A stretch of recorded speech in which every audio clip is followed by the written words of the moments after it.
Hi friends, इस video में हम डिस्कस करेंगे एक important topic trans epithelial PRK. आजकल बहुत सारे यंगस्टर्स ग्लास रिमूवल के लिए डिफरेंट हॉस्पिटल्स को अप्रोच करते हैं। वहाँ उनको हर प्रोसीजर का अलग अलग नाम मिलता है। तो इस वीडियो में मैं आपको बताऊंगा कि ट्रांस एपिथेलियल पीआरके इंडिया में या इंडिया के बाहर किस नाम से जाना जाता है, ताकि आपका कंफ्यूजन खत्म हो। उसके क्या एलिजिबिलिटी क्राइटेरियाज हैं, क्या लिमिटेशंस हैं और क्या बेनिफिट्स हैं। तो फर्स्ट ऑफ ऑल हमको ये समझना है कि ट्रांस एपिथेलियल पीआरके एक तरह की लेजर आई सर्जरी है जो हटाने के लिए आपके ग्लासेस यूज करी जाती है। इसके अंदर इसको डिपेंडिंग ऑन मशीन, जो कि सबसे कॉमनली यूज करी जा रही है इंडिया में, उसमें 2 मशीनें हैं आज की डेट में, जैसे कि एल्कॉन की EX500।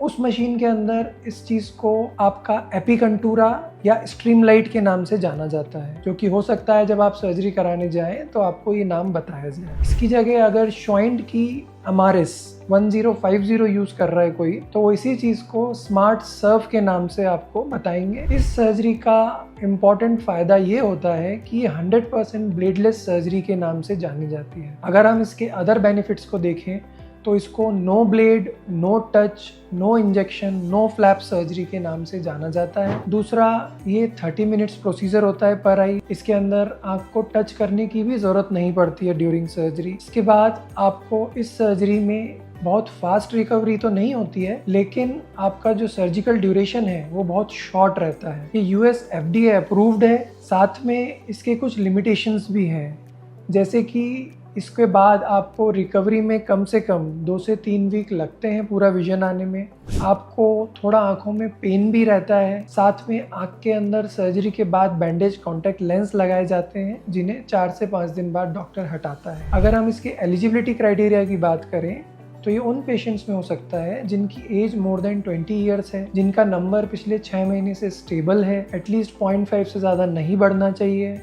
साथ में आपका मायोपिया 7 डायोप्टर से ज़्यादा ना हो और सिलेंडर 2.5 या 3 नंबर से ज़्यादा ना हो। प्लस के नंबर में मैं पर्सनली इसको करना अवॉइड करता हूँ, लेकिन लोग इसको +3 नंबर तक करते हैं। साथ में आपका आँख का जो हीरा है वो कम से कम 480 माइक्रोन से ज़्यादा होना चाहिए। अगर उससे कम है तो ये नहीं करा जा सकता है। एंड मोस्ट इम्पॉर्टेंट, आपको कोई सीवियर ड्राई आई ना हो, उसको ट्रीटमेंट लेना पड़ेगा आपको पहले।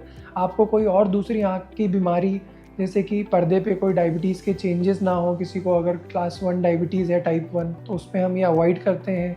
किसी को केरेटोकोनस है, आँख के हीरे की बीमारी, या कोई आपको कॉर्नियल डिस्ट्रॉफी है, उन केसेस में भी किसी भी तरह की लेज़र सर्जरी करना डिफ़िकल्ट होता है। एक इम्पॉर्टेंट चीज़ ये है, ये सर्जरी उन लोगों के लिए बहुत बेनिफिशियल है जो लोग गवर्नमेंट एग्जाम्स में जाना चाहते हैं, जहाँ पे आप चाहते हैं कि पता नहीं चले सर्जरी हुई है। तो वहाँ पे ये बहुत बेनिफिशियल है, क्योंकि इस सर्जरी में आफ्टर रिकवरी बिल्कुल कोई बता नहीं सकता है कि ये सर्जरी हुई है। तो आई थिंक आपके ट्रांस एपिथेलियल पीआरके, जो कि एपिकंटूरा स्ट्रीमलाइट स्मार्ट सर्व के नाम से मार्केट में जाना जाता है, इससे रिलेटेड कोई क्वेश्चंस हो तो आप बताइएगा, मैं उनका रिप्लाई करूँगा। थैंक